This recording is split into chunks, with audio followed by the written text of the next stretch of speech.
Ang Tribong Pintakasi Organization ay matatagpuan sa Kalamansig, Sultan Kudarat.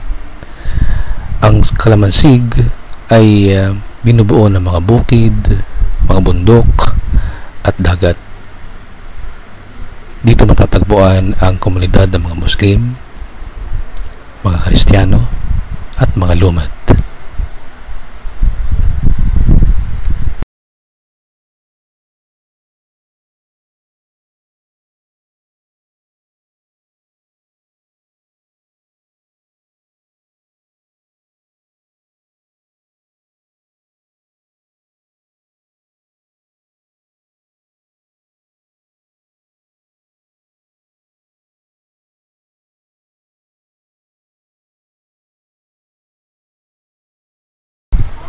Ngunit sa kabila ng kagandahan ng Kalamansig, ito ay nababalot iba't ibang klaseng problema.